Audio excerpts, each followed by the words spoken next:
I'm leaving my career in software engineering and software testing, but I'd like to share with you guys a few of my top tips I wish I knew or at least kept in mind during my career. So I'm an ex-QA engineer and currently a physics student. I spent the last 4 years working in central London, and what I'm going to talk to you about today is the accumulation of my experience and also some teachings that I have had since my time working. The result of all of this is 5 top tips for a software tester or QA professional to make sure that they start off well, and also for someone maybe that wants to keep the momentum going and to keep progressing. Tip number 1: learn the fundamental theory. Now, I would recommend understanding software testing from an ISTQB point of view. Now, this is the kind of I don't know if you've heard of it. It is a qualification for software testers, and they have a summary of all of the skills that you're expected to know, like the minimum requirements as a software tester.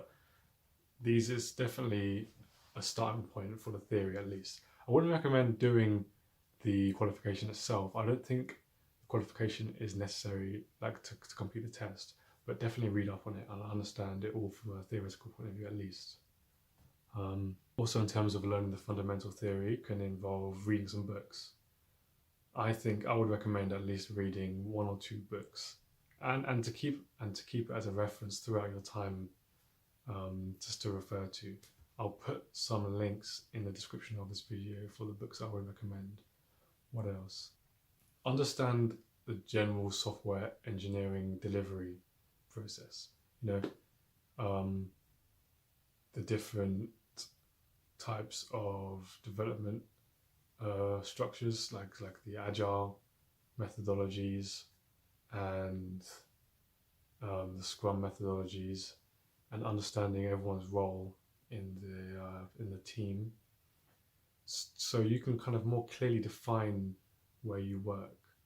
You need to understand what the business team does, so you need to be able to understand what to expect from them, and you need to understand clearly what the expectations are of the pure developers and the expectations of the project managers.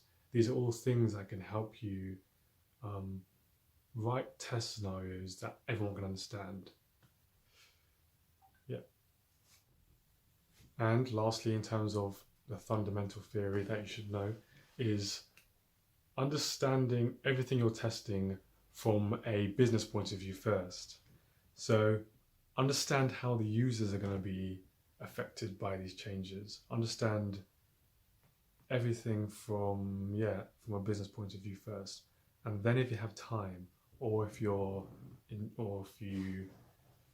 it's necessary, if your role kind of depends on you also doing some software engineering, then understand it from a technical and code point. Now, when I say understanding from a business point of view, it doesn't mean it's simple. It means understanding the logic behind it, which is often very complex. Okay, tip number 2. Keep up to date with the latest concepts. Now, this is a kind of double-headed axe kind of scenario going on. I'll explain why. So, yeah, advancements in software tech, I've noticed, happen approximately every 2 years, and these are fairly small changes and advancements. The big changes happen almost every 5 years. So when I say keep up to date, it doesn't mean updating all of your software and all of your automations and all of your work every month. This actually is not very practical. It just means, keeping one ear out, understanding what the kind of themes are, and if you've been working somewhere for more than a year, start considering, setting aside time to update your infrastructure, or to look into your infrastructure and see how it can be improved. So I'd recommend joining LinkedIn groups that focus on software testing, or joining forums, and also perhaps visiting conferences once a year, once every 2 years. But I want to reiterate that does not mean kind of updating your work very often, because the truth is major advancements do take approximately about 4 years to occur. Tip number 3, be patient with automating everything. Now, I do really believe that as a tester or even as any type of software engineer, your aim is to automate as much as possible, because it actually is one of the only ways you're going to compete with all the other companies which are essentially doing the same thing as you. But there has to be some kind of leeway, because great kind of achievements and great advances in your team's infrastructure can't happen overnight. You need to prioritize things. You need to prioritize actually making sure that the product you're testing is tested. That is, at the end of the day, that's your job, to test the product. If you can see how what you're doing could be automated and improved, that's really good. Every small change that you do towards automating your infrastructure is obviously only going to help you guys, as long as you're always progressing. There's kind of an issue where you end up focusing so much on automation that the quality of the testing starts to drop.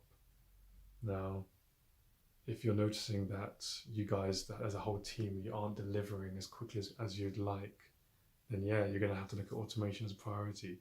But I think an issue with quality is a lot more widespread than an issue with delivery times and delivery of code. Tip number 4, exhibit your metrics and your achievements. Now, as a software tester, you're most likely going to be associated with negativity and kind of slowing down of releases. Most like, maybe not, but even if it's subconscious, you probably will be. This means that it's really necessary for you to define the metrics that's expected of you. So defining, how many bugs that we're trying to have on live every week. Display what we have currently and then explain where you want to be in a month's time or 2 months' time. And then you can compare how your work is really doing against these metrics. That way, your team members and your managers can actually see the progress you're making, because it's kind of hard to define what hasn't happened. So it's hard to define all the bugs that didn't occur. So it kind of leads on to my next point, which is communication. But I'd say just simply exhibit and report as clearly as possible your metrics and achievements. And if you don't know these metrics, then you have to sit down with your managers and define them.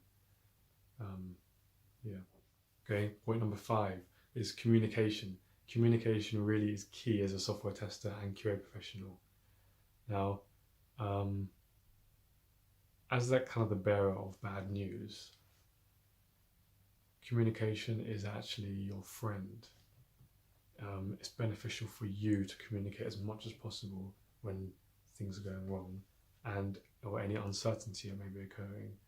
And it's also obviously beneficial for the team. The reason I say this is because hiding information or kind of holding things back because you want to release something as soon as possible may actually be a rational decision, but as long as that's communicated clearly, then there's nothing wrong with that. As long as it's communicated, because your manager and your colleagues will most likely agree with that decision.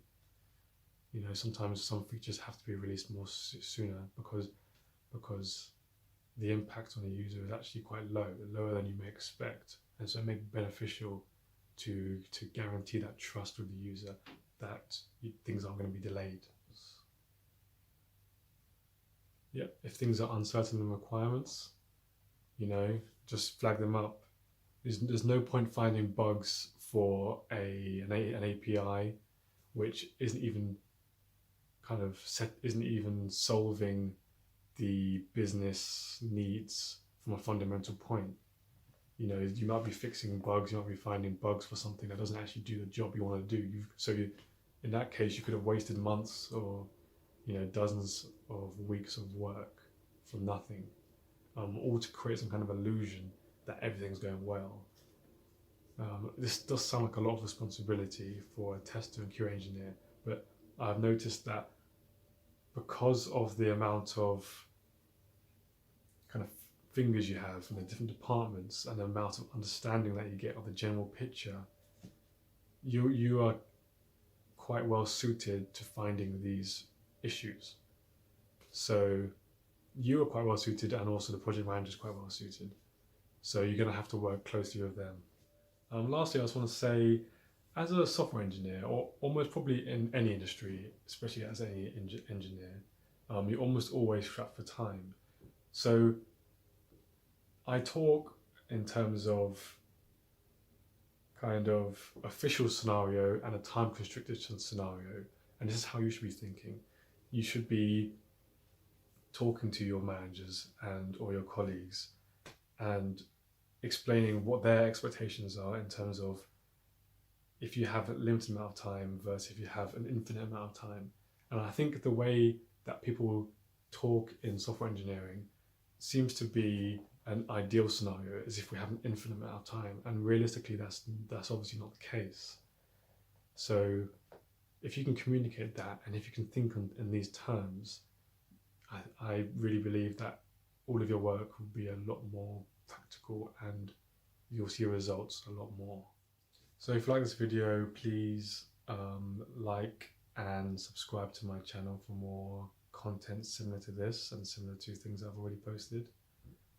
Also, if you have any questions, comment and I will reply quite quickly.